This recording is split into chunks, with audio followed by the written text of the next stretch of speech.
process of leveling up. So yeah. Now, does this carry on to like online also? Like, will I be able to face like man's like Superman versus my Superman, where it's decked out differently? Yeah, and what you said is really key. It's like your Superman, Right. your Batman, your Aquaman against somebody else's, and it's all personalized, and it is you literally customizing, molding your version of these characters that go up against somebody else's. I love that idea because you see so often, there's certain characters who will be more popular than others, and you see a lot of mirror matches. But now, like you said, like you can have your, maybe I'll focus on like more offense type gear, versus maybe Swifter's defense type, gear. Exactly. Sounds great. You notice here this is big transition. You can throw your opponent into a new arena where there's a whole new palette of objects that you can actually use in the fight. That was something that really resonated with the last Injustice, and we really wanted to bring it over. And you look at these characters again, with Atrocitus. He's all about anger and hate and blood. So he has all these kind of blood moves. He can bring out the and flying cats. Yeah. His name is Dexstar, and he's actually also a Red Lantern in the DC lore. Wow. And so Atrocitus can bring him out, use him, and he actually aids in the battle of fight. Yeah, it's exciting. And Gorilla Grodd is all about big kind of primal moves mixed in with telekinetic moves. He's blasting them down back into the street arena where. I was just going to say, and here we see the environmental interaction again. Yeah, busting through walls, bouncing off. You see Exactly. the power of like these attacks. Oh yeah, and we always describe it as like the battle of the gods. So Grodd here is his. Oh. That's what I love seeing too. Just like these two brawlers beat the crap out of each other. The variety of characters in this game is actually going to be even wider than the last one. So here is what we were talking about in terms of the gear. Like when you finish a round, your characters are leveling up. You see the stats of their strength and all that. But then this gear that you're rewarded with, the Curse of Rage, his new arms for Atrocitus, and Grodd has these. You can also be awarded gear for other characters. Yeah, I just noticed. You want to level up your other characters. It kind of gives you an incentive to really build up the entire cast. That is very cool. That is all. I'm actually really, really excited about like the loot drop system and like looking at like, if I face off against a man, he's got like, that awesome gauntlet. Like, what am I going to do? Like, counter that or whatever. Exactly. Or when you go online and you see somebody wearing some crazy crown, you're like, where did you get that? Exactly. And so there's a lot of kind of like this big collection mechanic going on. Oh man, when is this coming out? I'm sorry, I'm like jumping to that, but I just want to play. No, of course. Unfortunately, we got to wait until 2017. Oh, for bad boy! Oh. Yeah, but it's going to be worth the wait. Like we were saying, there's bigger roster of characters. This whole gear stuff is going to be so exciting, and just the another great opportunity is with the first Injustice. There's always characters who didn't get in the roster. Of course. And a bunch of angry people that characters didn't get into the game. So a lot of it is satisfying those people, wanted to see Atrocitus, wanted to see Superman. Yeah, comic book fans in particular could be pretty vocal when they are not listening to and it's a great thing. I'd rather have people passionate about it, even if passion. That's a nice polite way to put it. Yeah. No, absolutely. People care, and these games, of course, they're fans of just Injustice itself. Like we were talking about earlier, the comic book Injustice has really taken off, and fans just love the setting, like the story that the first game brought. Oh, it was fantastic. It was such a great kind of summary of the events leading up to the first game. That's what was so cool about it, and Yeah, he's really has anger issues. Like you said, I love that idea that you guys come from the perspective that it's like the gods, like just these beings with like ultimate powers, just throwing down. Exactly. It's kind of like thinking of you have these super powered beings all kind of assembled, and a story that kind of gives them a reason to want to beat the crap out of each other. Yeah.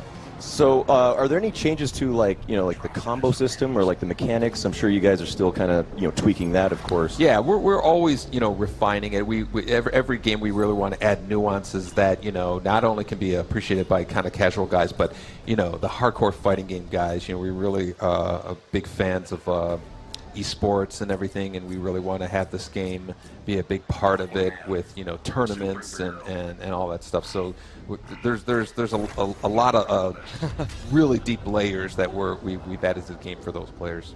Love seeing the back and forth there, like even as you choose the characters. Yeah, that's a big part. Back, like in Mortal Kombat, you always have like these like awesome, very custom interactions between characters, and is that like exactly? We were so happy with how that turned out.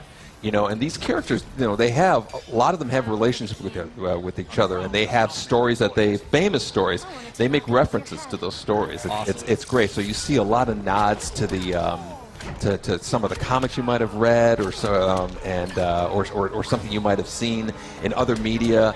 And it's great how you see those relationships. So they talk to each other before a fight, and it really kind of you'd be surprised how much it really adds a level of depth. It really does. Absolutely, staying true to like the original kind of like source material that has come before. Because these characters, these are like the forefathers of the whole superhero comic scene, and very cool that you guys have taken that into account as well. Yeah, kept it in the game. Yeah, we're and the characters like the returning characters, Aquaman and Batman, Superman. What's cool is we've given them new moves and really kind of updated them. So like they're your favorite character. You love how they play. There's going to be some familiarity about it, but there's also other layers of stuff. Yeah, man. Yeah. Oh man. Poor Aquaman. She's not messing around. Yeah. Yeah, there's a transition into a train. I don't know if you guys have seen it on the right side. That is really cool because it's got you can actually the guy is actually like kind of spinning through the train here. We're about to see it. Yeah. There we go. Oh, that's great. I love how it's Aquaman too. He's just getting knocked around. Poor Aquaman. Yeah, he's got this awesome super move that's. It's probably one of my favorite ones in the game right now. It's just kind of really, it's just so ridiculously over the top. Yeah. Considering his last one had this big shark, he really wanted to have something that kind of one-up that whole thing. Wow! I think think we're seeing it right now. Look at that! Oh, it's looking like prehistoric. It's not even over. Wow! Oh, sick. Yeah, I just want to say, Supergirl, she actually deserved that. Like, she's been knocking him around a while. Yeah. Look at that. Oh man, I'm probably most excited for the loot system. That sounds like so like amazing. Just keep me coming back. Looking forward to the end of every match. Exactly. Like fighting games are really all about traditionally have been about here's the character that we made. You learn it, you master it, you get it. Now we're all about kind of giving the player more personalization. 3 returning characters: Aquaman, Batman, and Superman. And 2 or 3 characters new to the Injustice universe: Atrocitus, who's like a Red Lantern, Gorilla Grodd, one of Flash's villains, and Supergirl, who is very much in the forefront of things lately. Yeah, so, she is. Yeah, so we have that and three environments and a good demonstration of our gear system. So it's a lot of cool new stuff to show you. Awesome. I'm sure we'll be seeing this. Man, Atrocitus looks really cool. I'm sure we're going to be seeing this, but essentially, as I understand it, when you win a match, you essentially get like kind of a loot drop. Is that kind of how that works? Yeah, exactly. No, so there are a number of ways. You're always going to be getting, like you said, like these drops of gear that will, a new cowl for Batman, new utility belt, new boots for Superman, and they come with it, power-ups for your characters, so you can do a little bit more damage on the environments, or your attack damage is a little bit more, or your defensive blocking damage is a little more, and tons of variables, and you're constantly getting them. You're constantly deciding which ones you want to use based on the kind of Batman that you want to craft. And so effectively it's you're making your Batman, I'm making my Batman. We might meet up online, and it's yours versus mine. That's awesome. And it's different. They look different too. So that's the customization and personalization is really what kind of sets this apart from any certainly the last Injustice or any other fighting game. Yeah, I've never heard of this before in a fighting game. It actually is one of those things where I never would have thought of it, but now that you mention it, it's like, yeah, I want that. Yeah, I want that in my fighting game. Yeah. And I mean, Injustice, we're seeing some great footage here. This game's looking real sharp. NetherRealm, known for high production values in general. And we've seen that with Mortal Kombat X. Now we're seeing it with Injustice 2. So tell me a little bit about these two characters we're seeing here and some of the the pros and cons that they have. Yeah, these are the two of the new characters that we've had here. Atrocitus is basically, if you think of Green Lantern, except for he's a big monster, has hate, and he has a lot of blood. He's kind of a anti-hero version of Green Lantern, but a lot meaner. Yeah. Bam! Yeah.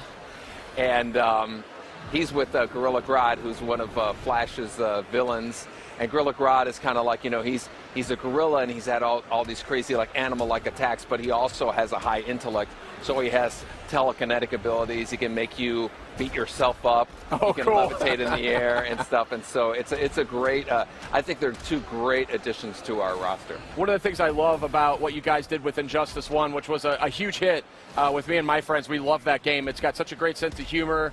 But it's still I think we got, what are these called again? Ultimates? The transitions, yeah. Oh, the transitions. He's knocking him into another arena with a whole new kind of palette of objects that you can use in the fight. So good. Yeah. But one of the things I've always loved about Injustice is, it's not just Batman and Joker or whatever. It's you guys kind of get down in the weeds a little bit there on the DC IP, which I think is really smart. Aquaman in the original Injustice, the most badass Aquaman of all time. Yeah. Easily my favorite character in the game. Yeah. Because I'm a little bit cheap. I love his strikes where he can strike anywhere on the screen. Yeah. But and now we have Supergirl. So tell me a little bit about how Aquaman has kind of made the jump here to Injustice 2. Yeah. What we can expect out of Supergirl. Yeah, one of our goals was we wanted to make the most badass Aquaman that's ever existed. Yeah. And his big super with the shark that comes out and grabs the other guy. So good. And I think we actually topped it with this version of Aquaman. And Supergirl is actually we always want to have girl power in our games. Of course. And Supergirl with her TV show and everything like that. So we really wanted to kind of give her her due representation in the game. But Aquaman Super with this kind of prehistoric shark is even cooler than the last one. So some people who've seen that footage. Oh, so it's like a megalodon or something? Oh, it's kind of like a part shark, part dinosaur. Yeah, that's the best kind of shark. Anytime you have a shark that's part dinosaur, oh. Yeah, that's the Trench Queen. It's all part of Aquaman's lore. Oh, this is so cool. Yeah. Awesome. Yeah, maybe we'll see the Aquaman super move. I hope so. Get him in here. So it looks like we're fighting in Atlantis here? Yes. Atlantis is one of the 3 arenas that we brought. Atlantis, Metropolis, and Gotham City are the 3 that we brought here. Here's that. Here we go. Let's see it. Aquaman.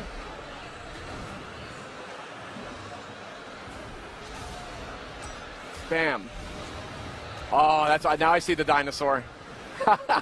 That's crazy. So good, so good. So you guys, what